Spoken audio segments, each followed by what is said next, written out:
मेरा नाम राजेश मुणोत है। मैं इंसानियत एक धर्म का अध्यक्ष हूँ और आज जो हम गोडवाड़ भवन बेंगलोर में आज एक कार्यक्रम रखा और इस कार्यक्रम का उद्देश्य यही है कि एक तो इंसान की हर जगह कोई भूमिका निभा सके, हर किसी को काम आ सके। इंसान को अंदर से भावना एक जग जाए कि इंसान को कुछ करना है तो वो अपने आप को कभी भी वो पीछे नहीं रहता है। जो हमने 4 साल पहले एक मन में सोचा और एक NGO स्टार्ट किया, इंसानियत एक धर्म, जो बेंगलोर में नहीं, कर्नाटक में नहीं, ऑल इंडिया में जो लावारिस बॉडी होती है उसका कोई पीछे आगे परिवार वाले कोई नहीं रहता है, उसका दाह संस्कार हमारी संस्था करती है। और कर्नाटक में अनेक भागों में हमारी संस्था काम करती है और कोरोना काल में पुलिसों के ऑफिसरों के साथ में बहुत हमारे साथ में काम किया है। मैं बहुत बहुत धन्यवाद देता हूँ ऑफिसरों का, उसको कोरोना काल में ऐसा हमारे साथ में रह के इतना काम किया है। और आज जो आप चैनल वाले पर बहुत बहुत मैं आपको धन्यवाद देता हूँ कि आज आपका अमूल्य समय निकाल के आज हमारे कार्यक्रम में आज पधारे। मैं आपको तहे दिल से आपको स्वागत करता हूँ। आने वाले दिनों में हम जितने भी टीम हैं, कर्नाटक में नहीं ऑल इंडिया में, जितने भी प्रयास करेंगे कि अच्छे से अच्छे इंसान अपने इंसान समझ के किसी की सेवा कर सके। Thank you sir. आपका नाम, पूरा नाम बताइए। मेरा नाम राजेश मुणोत है। मैं इंसानियत एक धर्म और एंटी क्राइम चीफ का ब्यूरो चीफ हूँ। आज फूलों की नगरी बेंगलुरु के अंदर इंसानियत एक धर्म जो मानव सेवा के लिए बनाई गई है और हमारे राष्ट्र की रक्षा में जिनका योगदान है, कोरोना की महामारी के काल में जिन्होंने जनता की रक्षा के लिए अपना योगदान दिया, ऐसे पुलिस अधिकारियों को सम्मानित करना इत्यादि, जो फ्रंट लाइन कोरोना वॉरियर्स हैं उनको सम्मान करने के लिए बेंगलुरु महानगर में लाल बाग क्रॉस रोड में गोडवाड़ जैन भवन में आज एक समारोह का आयोजन किया गया है। और इसके साथ ही जो 4 साल से लावारिस लाश होती है जिसे कोई लेने नहीं आता है, उनकी भी सम्मानजनक रूप से अंतिम क्रिया दाह संस्कार करने के लिए ये संस्था इंसानियत एक धर्म आगे रहती है। बेंगलुरु महानगर में किसी भी पुलिस स्टेशन के अंदर समाचार आता है कि कोई लावारिस लाश है तो वे इंसानियत एक धर्म के पदाधिकारियों को फ़ोन करते हैं और इंसानियत एक धर्म के पदाधिकारी तुरंत उस लावारिस लाश के सहसम्मान अंतिम संस्कार की व्यवस्था करते हैं। इंसानियत एक धर्म का उद्देश्य है सारे विश्व के अंदर प्रेम और सद्भावना का निर्माण करना। सभी मनुष्य एक हैं, कोई भी जाति, धर्म और भाषा या देश का व्यक्ति है, लेकिन वो सबसे पहले इंसान है और उस इंसान की सेवा होनी चाहिए, उसकी रक्षा होनी चाहिए। और यही भावना सारे विश्व में फैलेगी तो सारे विश्व के अंदर जो भी अराजकता है, लड़ाई झगड़े हैं और एक दूसरे पर जो हमले हो रहे हैं, ये सब बंद हो जाएंगे और एक सुखी विश्व का निर्माण होगा। यही हमारी संस्था का उद्देश्य है। हम किसी की सहायता करेंगे तो ज़रूर वो भी हमारी सहायता करेगा। Every action has equal and opposite reaction. जैसा करोगे वैसा भरोगे। हम जो भी कार्य कर रहे हैं उसका परिणाम हमें मिलता ही है। तो अगर इंसानियत एक धर्म जो 4 साल से कार्य कर रही है, हो सकता है और एक 4 साल लगे या 10 साल भी लग जाएं, लेकिन कार्य शुरू हो चुका है, दीप जल चुका है, तो दीप से दीप जलता रहेगा। ये रोशनी सारी दुनिया में फैलेगी, भले ही टाइम लगे, लेकिन एक दिन सुखी विश्व का निर्माण जरूर होगा।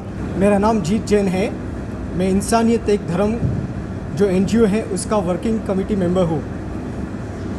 मेरे दोनों जो हमारे सीनियर हैं उन्होंने सब कुछ बता दिया है, तो मैं सिर्फ थैंक्स कहना चाहूँगा हमारे कोविड वॉरियर्स को, फ्रंट लाइन वॉरियर्स जो मीडिया है, पुलिसमैन है, डॉक्टर्स है, नर्सेस है, उनको तहे दिल से मैं सैल्यूट देना चाहूँगा।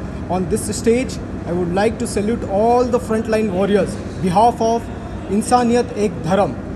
क्योंकि जब लॉकडाउन हुआ तो हम सब लोग घर के अंदर थे, मगर बाहर जो इन लोगों ने हमारी सेवा की है और जो जान पे खेले हैं, इसके लिए तहे दिल से उनको हम सैल्यूट देते हैं। इंसान हर घर में पैदा होता है मगर इंसानियत हर जगह पैदा नहीं होती। This is the tagline of इंसानियत एक धर्म। Thank you. भारत सरकार द्वारा 2014 में जैन समाज को राष्ट्रीय स्तर पर अल्पसंख्यक दर्जा प्रदान किया गया। इन 7 वर्षों में जैन समाज में अल्पसंख्यक दर्जा के अधिकारों की जानकारी या इसके मिलने वाले लाभों की जानकारी पूरी तरह नहीं होने के कारण आज भी भारत का अधिकांश जैन समाज माइनॉरिटी स्कीम्स के लाभ लेने से वंचित है। समाज को इस सारे लाभों की और माइनॉरिटी के माध्यम से मिलने वाले अधिकारों की जानकारी देना ये आज के इस सेमिनार का मुख्य उद्देश्य था। जैन समाज भारत में सबसे ज़्यादा टैक्स देने वाला, सबसे ज़्यादा समाज सेवा के उपक्रम चलाने वाला और सबसे ज़्यादा दान धर्म करने वाला समाज है। इसके बावजूद इस समाज में भी 30% से अधिक लोग दारिद्र्य रेखा के नीचे बिलो पॉवर्टी लाइन रहते हैं। तो समाज के ऐसे उपेक्षित लोगों के लिए भी कुछ उपक्रम चलाए जाए। सरकार की जो विभिन्न योजनाएं हैं, विशेष रूप से छात्रों की स्कॉलरशिप है, युवाओं को स्किल डेवलपमेंट के प्रोग्राम है, युवाओं को नए व्यापार शुरू करने के लिए सब्सिडाइज रेट में लोन की सुविधा है, विदेश में पढ़ने वाले छात्रों के लिए स्कॉलरशिप है, समाज के व्यवस्था के लिए भवन का निर्माण है। ऐसे कई तरह की योजनाएं सरकार द्वारा दी जाती है। विशेष रूप से प्रधानमंत्री 15 सूत्रीय कार्यक्रम के अंदर जहां समाज एकत्रित रूप से रहता है या जिस किसी क्षेत्र में 10% से अधिक समाज की संख्या है, उस क्षेत्र की सार्वजनिक सुविधाओं का निर्माण के लिए भी सरकार निधि उपलब्ध कराती है। इन हमारे लिए योजनाओं के साथ साथ जो अधिकार मिले हैं, जैसे हमारे धार्मिक परंपराओं के निर्वहन का अधिकार हो, हमारे लिए शिक्षा संस्थाओं के निर्माण का अधिकार हो, या शिक्षा संस्थान में जैन धर्म का सिलेबस में समावेश करना हो, इन सारे अधिकारों से समाज को परिचित करना ये आज के इस सेमिनार का मुख्य उद्देश्य था। और पूरे कर्नाटक में जैन समाज की संख्या 30 लाख से अधिक है, लेकिन ऑफिशियल सेंसस में ये संख्या बहुत कम होने के कारण सरकार से जो जैन समाज का अलॉटमेंट हो, स्टेट का हो या राष्ट्रीय स्तर पर हो, जो एक्चुअल संख्या के अनुपात में बहुत कम मिलता है। तो आने वाले जनगणना में 2021 में जो सेंसस होगा, उसमें जैन समाज के लोग अपने कोई भी पंथ या कोई भी संप्रदाय या कोई भी सब कास्ट न लिखते हुए धर्म के कॉलम में सिर्फ जैन लिखे, इसका अभियान all India Jain minority federation ने पूरे भारत में चलाया है। उसी का पार्ट था आज के इस सेमिनार में जनगणना के बारे में अवेयरनेस करना लोगों को, और पूरे भारत में इसका हम अभियान चला रहे। और जैन समाज की वास्तविक संख्या जो 2 करोड़ से अधिक है, आज के पुराने सेंसस में 45 लाख ही गवर्नमेंट के रिकॉर्ड में आती है। ये वास्तविक संख्या अगर रिकॉर्ड पे आएगी तो जैन समाज के अनुपात जितना फंड एलोकेशन होता है वो 4 गुना बढ़ेगा, और हमारे पॉलिटिकल और सोशल दोनों इंपॉर्टेंस और ताकत जैन समाज की बढ़ेगी, इसका मुझे विश्वास है। और आज के सेमिनार से ये मैसेज आपके माध्यम से हम पूरे कर्नाटक के ही और पूरे भारत के जैन समाज को देना चाहते हैं। धन्यवाद। ललित गांधी, राष्ट्रीय अध्यक्ष, अखिल भारतीय जैन अल्पसंख्यक महासंघ। वैसे माइनॉरिटी के माध्यम से तो काफ़ी सुविधाएं मिल रही है, अभी भी मिल रही है और पहले से मिलती आ रही है।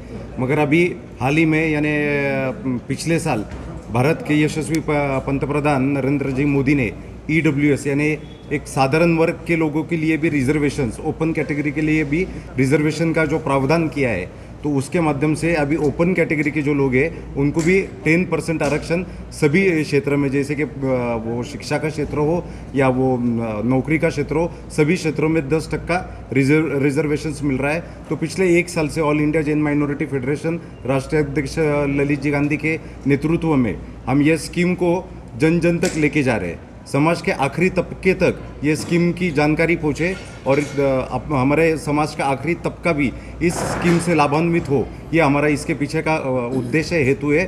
और उसी के सिलसिले में आज का हमारा ये एक प्रोग्राम था जिसमें EWS रिजर्वेशन पे हमने फोकस किया था और उसकी पूरी जानकारी हमने यहाँ पे दी है। निश्चित तौर पे आने वाले समय में बेंगलोर में ज़्यादा से ज़्यादा EWS के सर्टिफिकेट बनवा कर जैन समाज के प्रत्येक साधर्मिक भाई को उसका लाभ होगा, ऐसा मुझे पूर्ण विश्वास है। आपका पूरा नाम सर? संदीप भंडारी, राष्ट्रीय महामंत्री ऑल इंडिया जैन माइनॉरिटी।